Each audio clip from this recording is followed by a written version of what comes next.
That might be wildlife management, it might be sudden oak death seminars. It could be related to LiDAR, for instance. And so I wanted to pass the word over to Tom after just kind of mentioning some of the key things that we do as a working group. The brown bags are one avenue in which we use that to reach out to the people. We also have field trips every once in a while. For instance, last month we hosted a brown bag session in the field where we got to see recruitment of large woody material into Willow Creek to improve the salmon habitat of that particular corridor. It was a fascinating event. It's a great collaboration between state parks, a private landowner, as well as a logging company. So here we wanted to highlight some of the key factors of improving that type of habitat and get an introduction to some unique practices that could be happening on other people's lands. Other things that we are involved with are workshops, getting a chance to go to certain communities who have an interest in managing their forests, getting more information. We would bring in experts such as the UC Extension program, foresters who have been in the business for a long time, could provide just essential forest stewardship type messages to a crowd who own parcels between 5 and 20 acres, for instance. The last one that was hosted by the Coast Ridge Community Forest Group out in Annapolis, California. I listened. My daughter was born in Annapolis, Maryland, so I kind of rolled off the tongue. They have one in That's Maryland. right. We exported everybody out to Maryland just for a little bit. And so that was a really long brown bag. It was. I remember It just that. took. We had to be right on schedule. A lot of brown bags. So, and then finally I wanted to highlight an event that's coming up called the Heart of the Forest. And you may have seen these flyers floating around on your email or perhaps in your on your building at your office. But this event is really exciting. It's our second annual. And it's on November 2nd from 4 to 6:30 at Dee Swanhauser's house, the log cabin as it is referred to. And so I invite you all to attend this auction where we're going to be auctioning off some spectacular pieces of art, mostly made of wood, here from Sonoma County wood. That's right, sustainably harvested. I'm not sure who certified those for us, but we'll get to that later. They are certified. Indeed, yeah, I appreciate that. Personally. By Dee Swanhauser. All right. Earl Mark. So it is really a great event to be able to partake in the nature of this particular event is called the Heart of the Forest. It's trying to get us back to remember exactly the importance of the forest and how that is an important part of our lives, and we should think about how to protect it. There'll be some poetry, and we'll have most of the day, most of the afternoon will not be the auction. Most of it will be gathering, talking about forests, and enjoying some lovely, lovely food. So. All right, thank you, Dee. And with that, I'm going to pass off the baton to Tom Roberts. Great. So we're thrilled to have Dr. Jordan Golenkoff here with us today. And I just wanted to highlight 3 things before I turn it over to Jordan. Just three things to set the stage. The first is that Jordan works for the Conservation Fund, which is an innovative conservation organization that just initiated its first project in Sonoma County.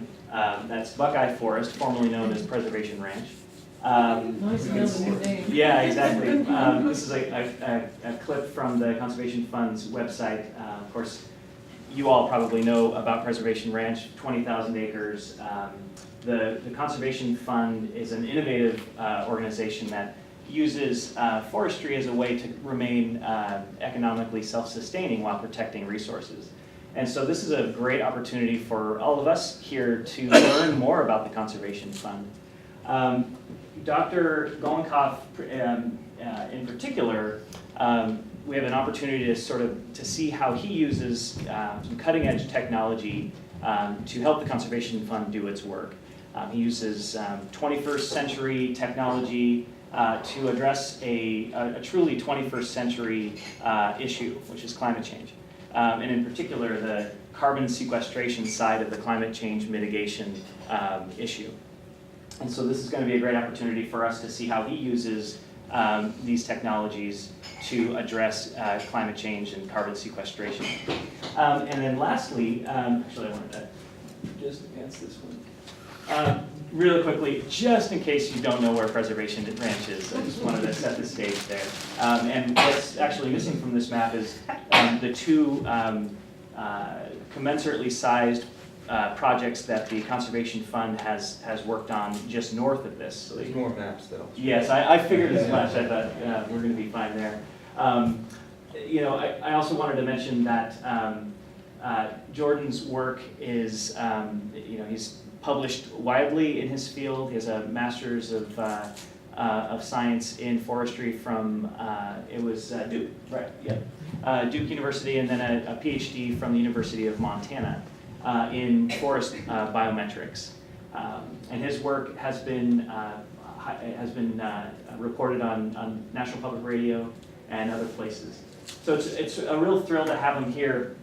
One of the underpinnings of his work, of course, is LiDAR, light detection and ranging. So this is a new technology fairly new technology where lasers, not the kind that'll hurt you, are shot from a plane, and it gathers very high resolution topographic and land cover images.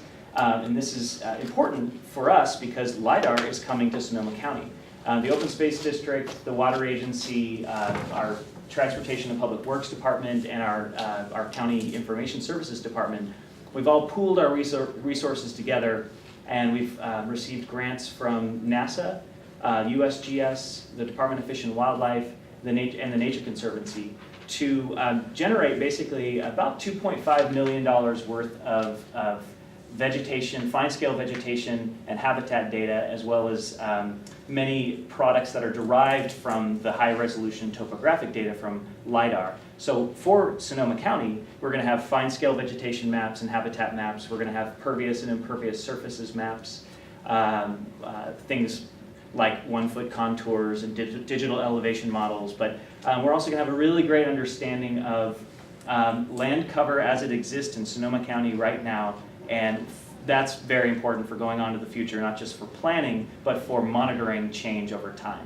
So there are flyers at the back of the room that give you a website, sonomavegmap.org. You can learn more about it. And I just wanted to recognize two people in the room for that project. Karen Gaffney, who is our conservation program manager here at the district, who's helping me lead this project. And then Mark Tuckman, who is the lead consultant on this project, who's also a resident of Sonoma County and is very invested in that project. So we're happy to have LiDAR coming, and we're really happy to hear what Jordan has to say about his use of LiDAR. So Jordan, I'll turn it over to you.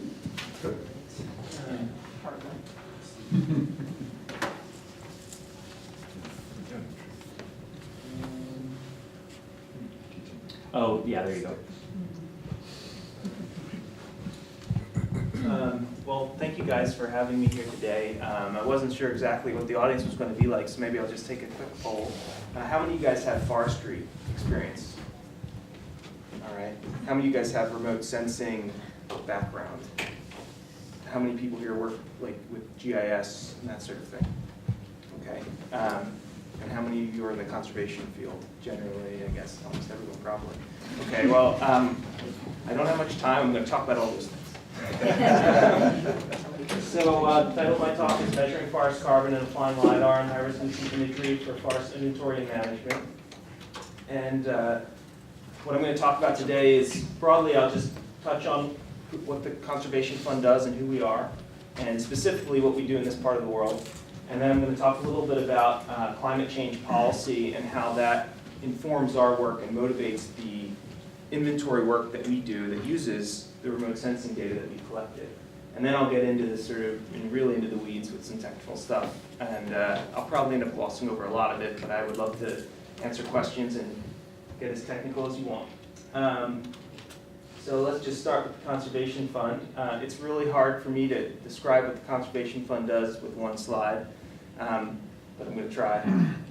So we're a national nonprofit. We've been operating for over 25 years, and we've protected over 7 million acres in that time. We do a lot of different things, not just real estate conservation. We also do a lot of sort of green business where we provide loans to small businesses who have sort of environmental bent. We also provide loans to land trusts. We partner with a lot of federal, state, and local agencies like the Sonoma Open Space District. We work all over the country, but not anywhere else, so we don't do anything international.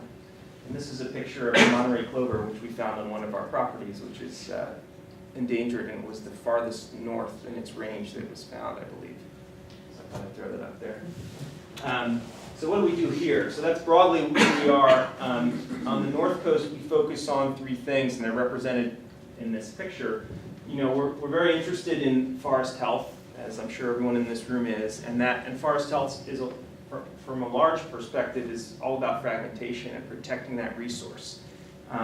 We're also interested in sustaining the local economy, which depends on the forest, and that's what the second image in the middle is about. You know, we want to make sure that we're contributing to the timber economy here. And lastly, we are really concerned about some of the species that depend on these forests, not just spotted owl, but also coho and other anadromous fish species. And so we kind of would like to think that by helping to protect some of these large expanses of forest, we can address all three of these goals in one fell swoop.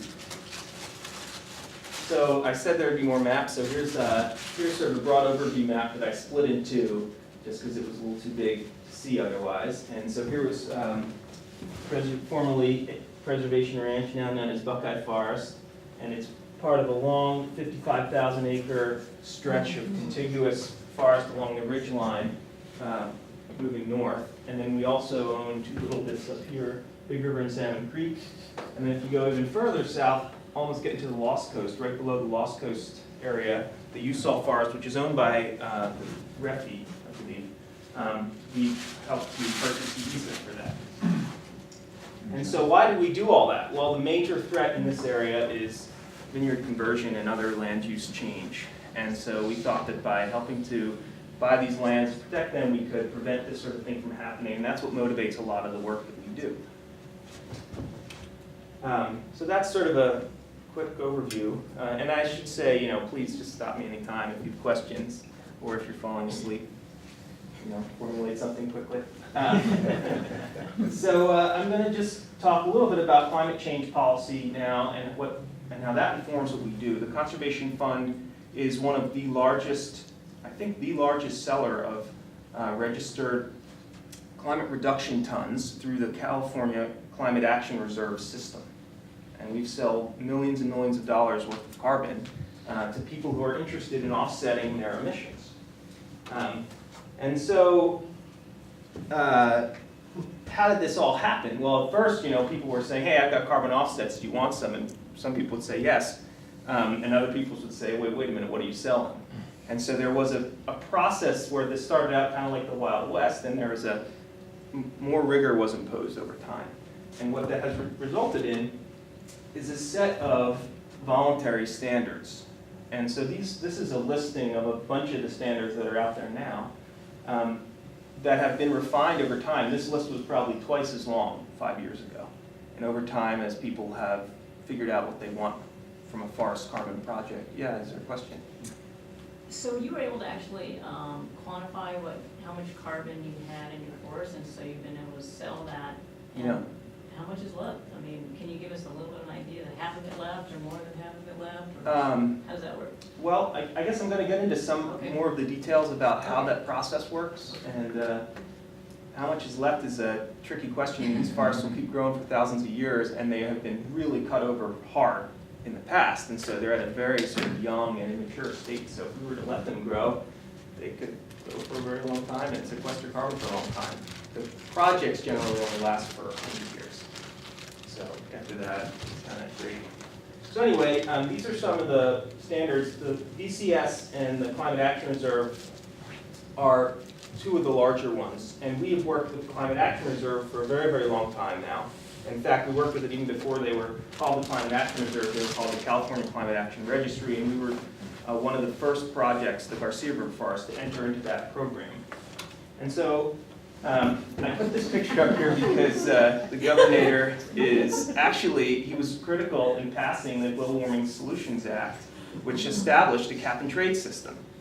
And so there's a lot of words on this slide, and I'm not going to go into all of the legislative landmarks here, but sort of the short version of this is that the California State Legislature and the governor at the time have been really forward-looking and have created the first and only rigorous cap-and-trade system in America.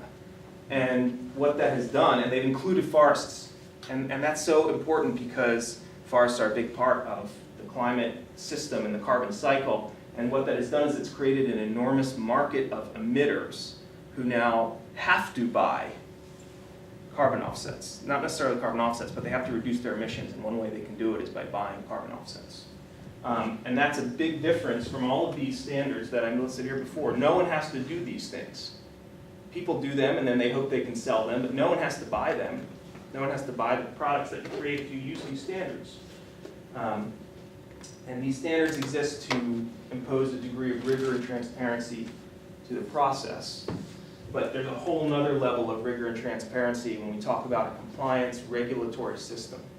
So now there's a standard associated with the California cap-and-trade system, which provides rules to quantify how much carbon is in your forest and how you can track that over time and how much of that you can claim is additional to what would have been there otherwise. And I guess, have most of you guys heard about the cap-and-trade system? Probably. It's starting on well, it started already, but the sort of cap begins on January 1st for emitters that emit more than 25,000 tons of carbon dioxide. And so this is a sort of it's a market. So if you were emitting this much here, the cap might be here. And so if you reduced your emissions below the cap, you could sell the difference. And so if this company couldn't reduce their emissions, they might buy your excess if you're below the cap. Or they might buy offsets from any number of offset project types. Forests are just one. There's also ozone depleting substances. There's a whole list of them. And so that's generally how the cap-and-trade system will work as a whole. Unfortunately, forestry offsets are allowed in that system.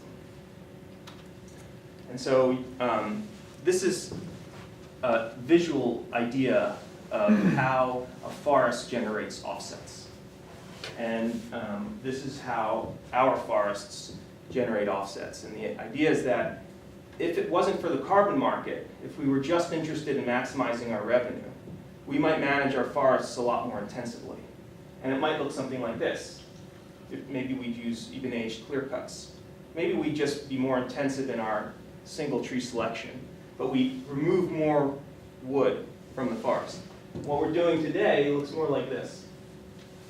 And so the difference between these two management scenarios is what we can claim as a carbon offset. And year over year, we can claim the additional growth in the forest. And so that's the idea. But we're still harvesting timber.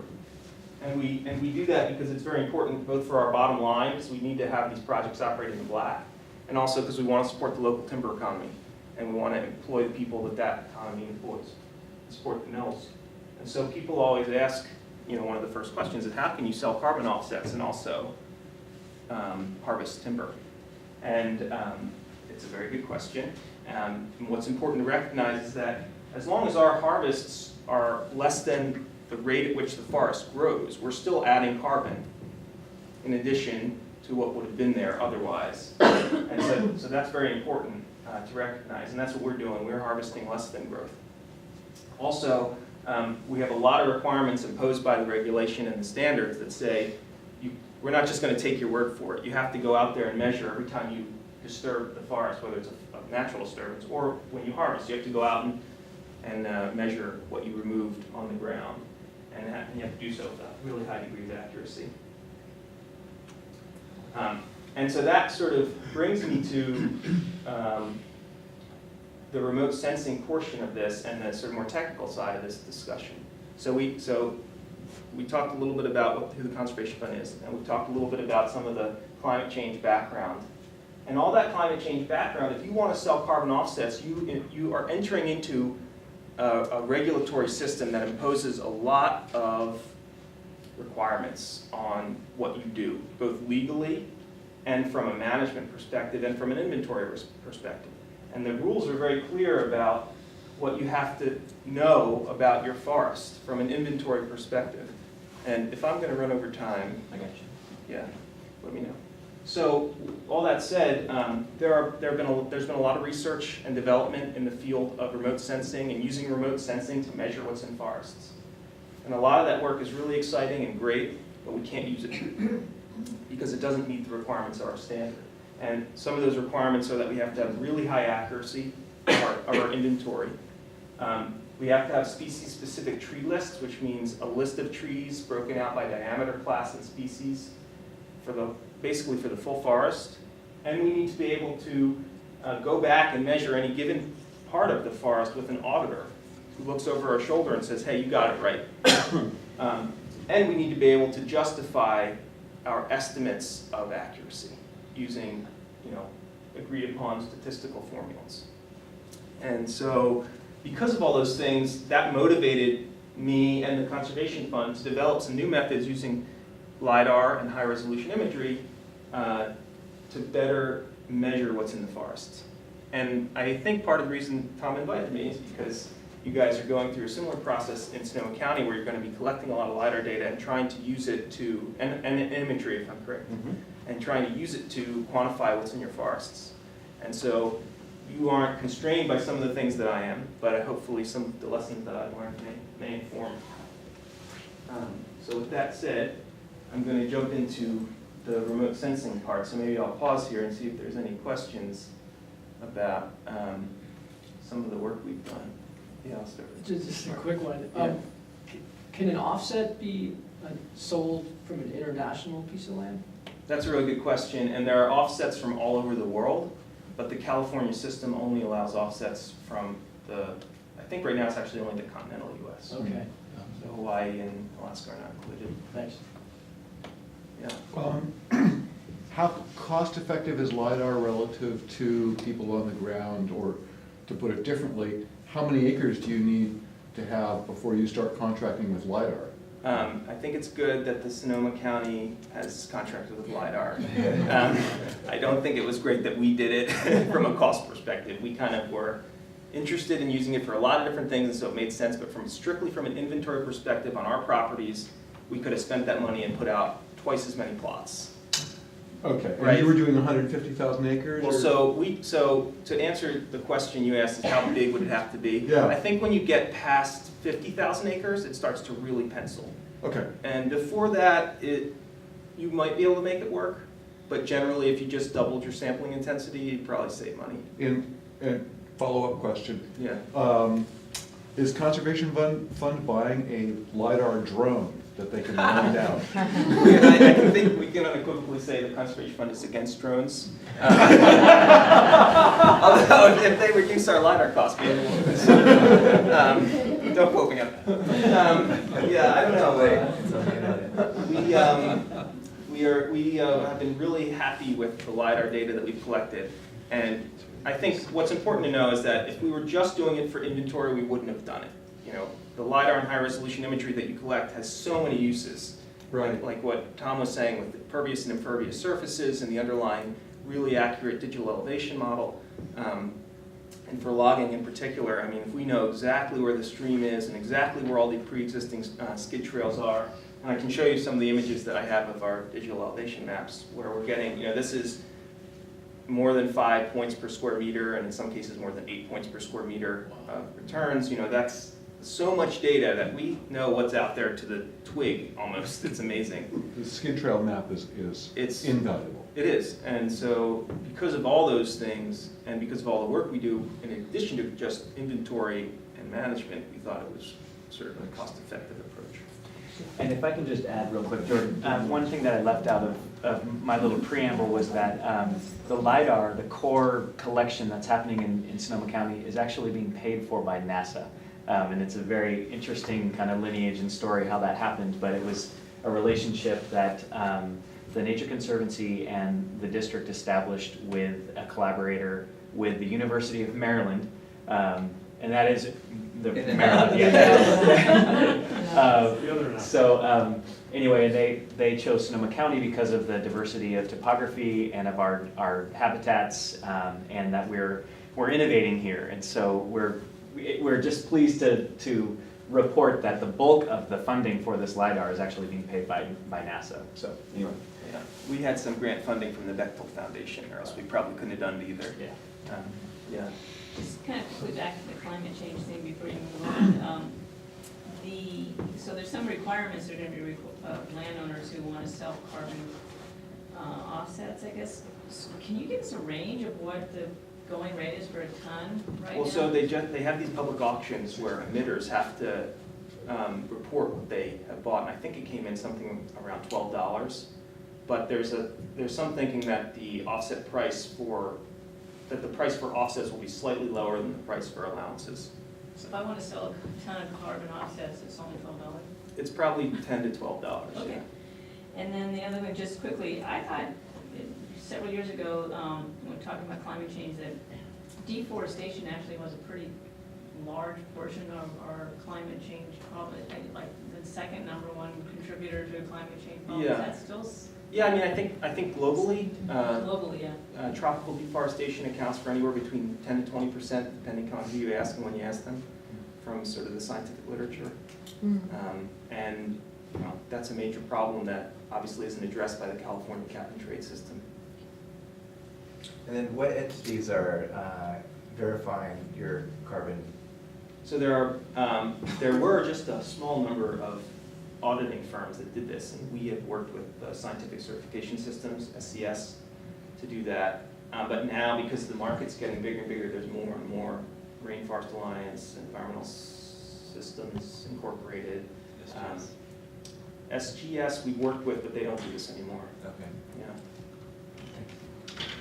Any other questions? So you could not self-certify?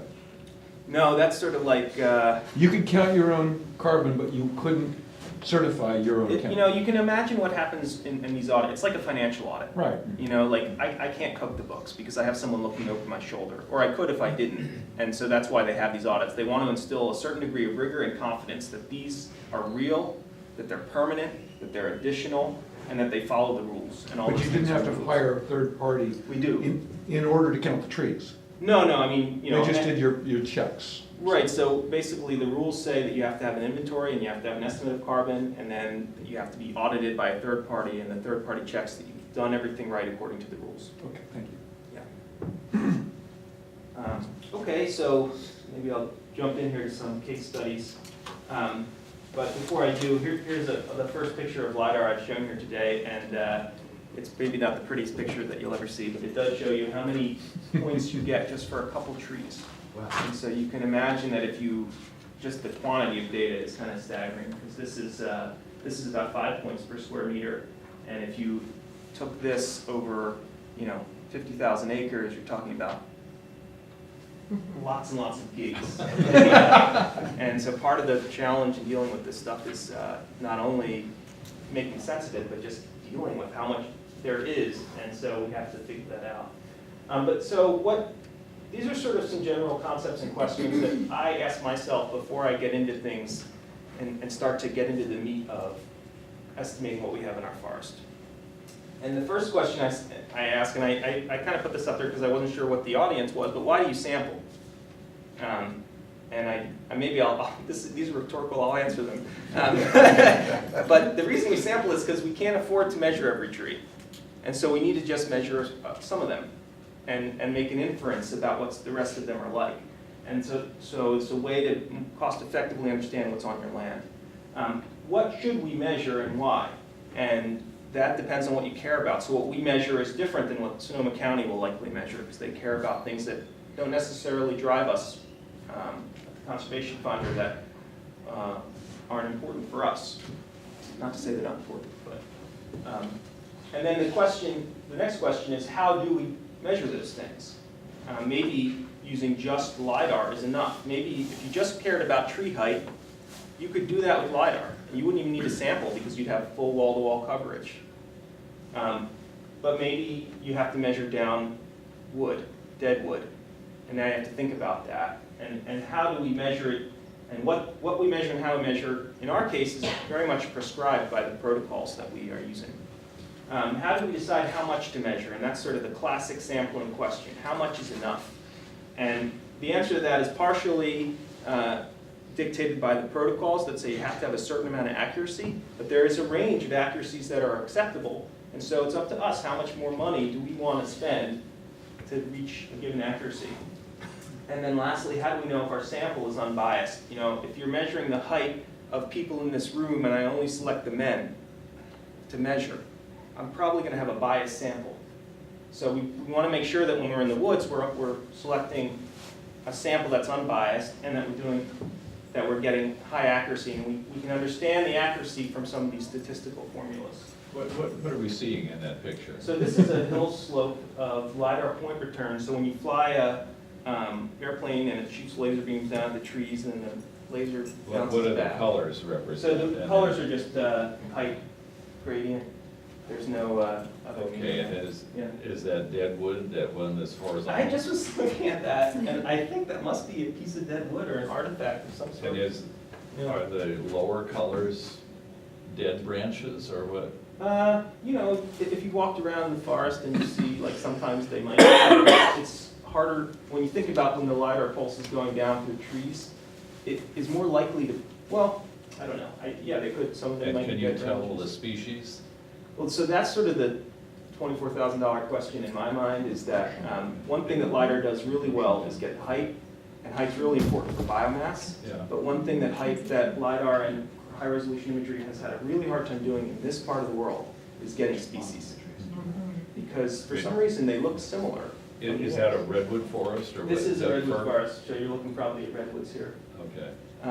And so that's sort of one of the things that I think about a lot and haven't yet had a lot of success with, is if we could find a way to accurately get species from this stuff, we'd really be. Really? And do you know, has that second growth or is it? This is cut all over? second growth or third growth. Yeah, these Okay. aren't big trees. So those are great questions. So this is sort of what guides us when we're deciding how to measure the forest. And this is just sort of a little schematic that talks about what you're trying to get at when you sample. So for those of you who aren't in the business of sampling things, you know, you want to get the thing on the top left, where it's both precise and accurate, so it's unbiased. So, and we hope that we don't do this. This is okay, we're just not as confident in our estimate. So are the circles to represent a tree? No, the circles are just to represent, if you were, A plot. this, no, the circles are, imagine this is some attribute you're interested in, whether it's Okay. height, Oh. yeah. Yeah. Thanks.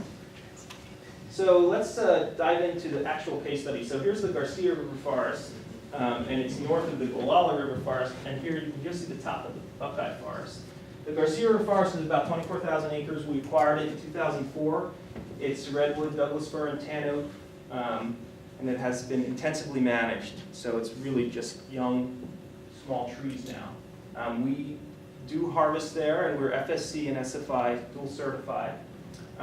We have a carbon project on this property under version 2.1 of the Climate Action Reserve standard, and we've generated over 1.3 million climate reduction tons. Yeah. When you use the word management, so when you say history of intensive management, to me that means bad management. I think that you could say that. So then to use the word management Yeah. doesn't sound right, because it's not been Well, I mean, I think it managed. depends who you ask. And they had a goal of extracting as much value from the property as they could. They did that, so they were successful. So to them, okay. And to them, it was probably great. But to the health of the forest, we think that they might have maybe used a different approach. And so we are using a different approach. We use single tree selection, and we have wider riparian corridors and all those things, and we're certified. So we're hoping that we're pretty confident that this approach will help to restore the vibrancy of this forest system. I'd suggest you use a different word Yeah. for that. Okay. So anyway, this is the landscape we're talking about. And so now we're going to get into sort of what foresters look at. These are stands. where we take the forest and we break it into similar areas. And this is usually done by hand, by eye, from an experienced person who can look at a picture of a forest and say, oh, that looks similar, and this looks similar. They drive around their pickup truck and they draw these lines on the map. And then they look at the forest inside the lines, and they say, okay, well, that is Douglas fir, and it's about 24 inches in diameter. And so they classify each of the little polygons. And so all of the polygons that are the same color, like this one and this one, they think are the same or similar. And so then you use that to sample, because you don't have to sample every polygon, you can just sample some of the polygons that are the same color and get an estimate for all of them. And so what you're looking at is a stand map where they've classified the forest, we call it stratifying the forest, and all the little dots are plots that have been put in. And this is the original inventory on our property. And multi-stage probability proportional to size sample is the technical term for what this sampling design is called. But you can really just think of it as that we broke it into similar types of forest, and then we chose individual stands from those types. There were tons of plots, almost 1,500 plots across the whole forest. And that gave us a relatively accurate estimate of what was in the woods. But forests change and grow, and so it was time for us to re-inventory, and we thought we would use LiDAR and high-resolution imagery to do that. And so we did. And what you're looking at here is sort of a blown-up portion of it. And what we did is we developed a 10th acre grid. We just basically took a grid and laid it down on top of the forest. And inside of each of those grid cells, we used the LiDAR data and the high-resolution imagery to characterize what was there. And so each color here on the spectrum, the redder the color, I believe, I should have had a scale here, the redder the color, the less biomass is in that cell. And we made those estimates just from remote sensing data at first, and then we used plot data to supplement them. And the plot data were collected at the black dots, are where plots were installed. And so what we did here is we made a stratified random sample, and we only used 800 plots, so about half of the plots that we had before.